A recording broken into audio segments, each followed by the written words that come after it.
Ciao a tutti e benvenuti in questo nuovo video. Oggi proseguiamo con un nuovo Italian Crossword Test. Quello di oggi è di livello A2.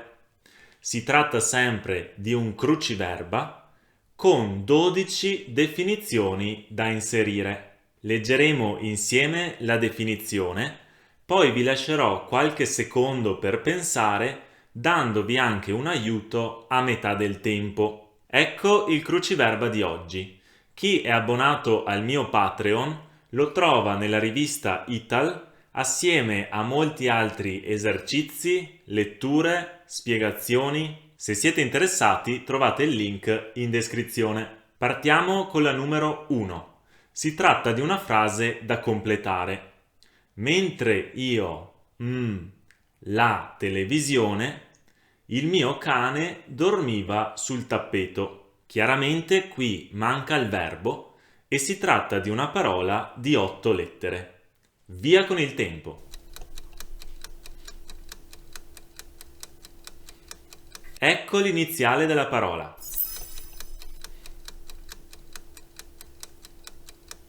La soluzione è guardavo. Si tratta del verbo guardare all'imperfetto indicativo, prima persona singolare. In questa frase abbiamo due azioni di una certa durata che avvengono contemporaneamente nel passato. Per questo usiamo l'imperfetto per entrambi i verbi, guardavo e dormiva. Mentre guardavo la televisione, il mio cane dormiva sul tappeto. Passiamo alla numero 4, dato che abbiamo appena scoperto una lettera. Vi ricordo che non è obbligatorio andare in ordine. Stanza della casa in cui si trascorre la notte. 6 lettere di cui conosciamo la seconda, una A.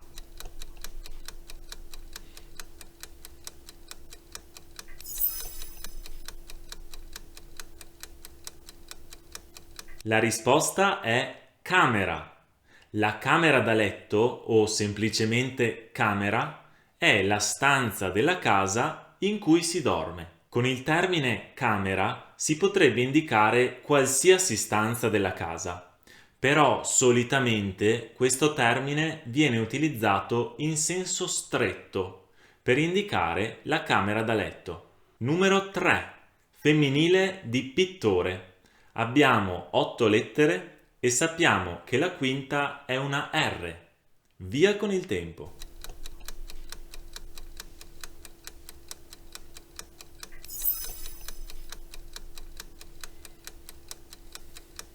La parola da inserire è pittrice.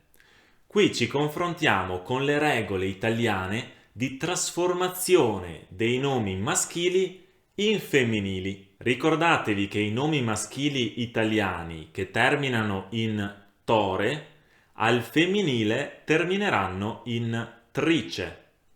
Viaggiatore, viaggiatrice. Attore, attrice. Imperatore, imperatrice. Come sempre ci sono alcune eccezioni, come dottore, dottoressa. Numero 2. Futuro del verbo vincere, alla prima persona plurale. Abbiamo 9 lettere e sappiamo che la seconda è una I.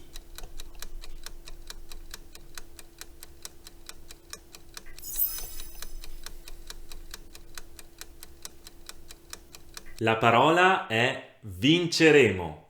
Qui è importante conoscere le regole per la formazione del futuro semplice. Con i verbi della seconda coniugazione, che terminano in ere, come vincere, è molto semplice. Bisogna togliere l'ultima lettera, la e aggiungere le desinenze del futuro semplice.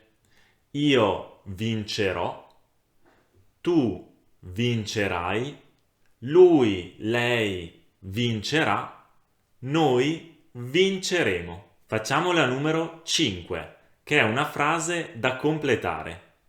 Il regalo si trova La scatola. Qui abbiamo 6 lettere e la quinta è una R.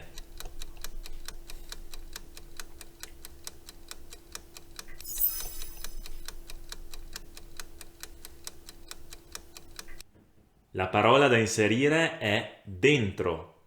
Il regalo è dentro la scatola. Dentro è una preposizione che si unisce direttamente al complemento oppure tramite la preposizione a. Quindi potrei dire dentro la scatola oppure dentro alla scatola. Passiamo ora con la numero 11 in un'area del cruciverba che non abbiamo ancora esplorato. L'Italia ne ha 20. Di che cosa stiamo parlando? La parola misteriosa questa volta ha 7 lettere e non ne conosciamo nessuna. Via con il tempo!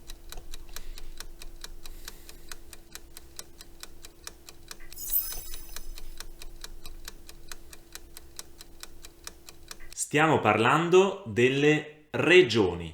L'Italia è suddivisa in 20 aree geografiche chiamate regioni. Lo sapevate? C'è per esempio il Veneto, la mia regione, dove si trova Venezia. Poi abbiamo la Lombardia, dove si trova Milano. La Toscana, dove c'è Firenze. Il Lazio, dove si trova Roma, eccetera. Numero 6. Un'altra frase da completare. Scusa, dirmi dov'è il bagno? 8 lettere di cui conosciamo la quinta che è una E.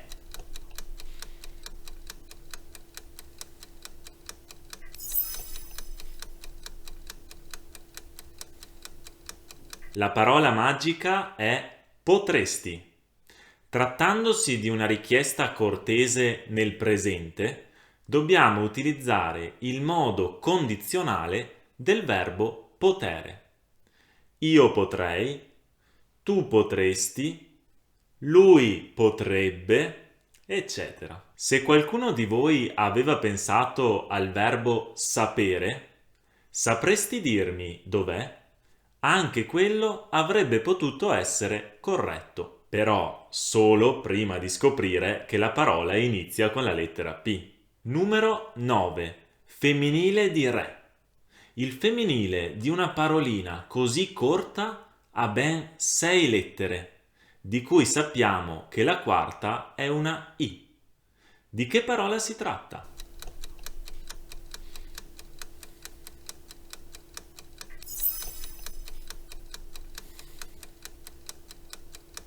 Il femminile di re è regina. Re è una delle poche parole che formano il femminile in modo irregolare aggiungendo il suffisso ina.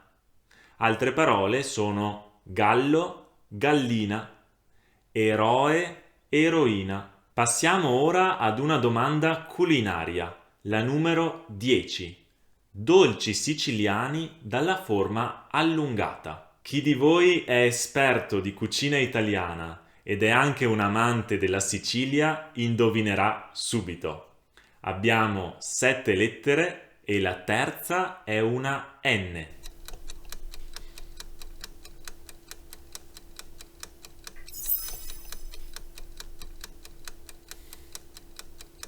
Stiamo parlando dei buonissimi e famosissimi cannoli. Si tratta di prodotti della pasticceria siciliana, preparati con pasta sfoglia arrotolata attorno a un cannello, fritti e riempiti poi con un impasto di ricotta zuccherata e aromatizzata. Mi fermo qui. Quando venite in Italia ricordatevi di assaggiarli. Numero 12. Participio passato di fare. Qui abbiamo 5 lettere e non ne conosciamo nessuna.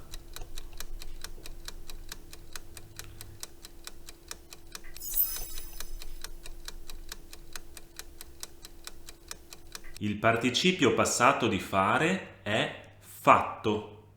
Il verbo fare è un verbo irregolare e lo è anche il suo participio passato. Secondo la regola dovremmo togliere are e aggiungere ato, quindi avremmo fato.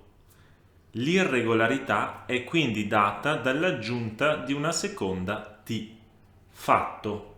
Numero 8. L'animale che canta la mattina. 5 lettere, via con il tempo.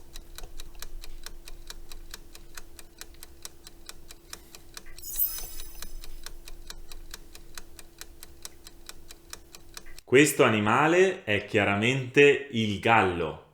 Certamente non è l'unico che canta la mattina, ma è il simbolo per eccellenza del canto mattutino. Ne approfitto per ricordarvi che il femminile di questo nome è gallina. L'abbiamo visto poco fa. Ci sono dei nomi irregolari che formano il femminile con il suffisso ina. Gallo, gallina, eroe, eroina, re, regina. Ultima frase da completare, la numero 7. Ieri al ristorante, un piatto di pasta incredibile. Questa volta non vi do la risposta io, ma vorrei che provaste a scriverla nei commenti. Vi dico solo che il verbo va coniugato al participio passato perché si tratta di un'azione compiuta in un passato recente. Ieri. Sono curioso di vedere chi di voi è arrivato fino a qui e ha capito la soluzione. Direi proprio che abbiamo fatto un ottimo lavoro. Se questo gioco vi è piaciuto, non dimenticatevi di lasciare un mi piace, di iscrivervi al canale e di attivare la campanellina delle notifiche per non perdervi i prossimi cruciverba. A presto!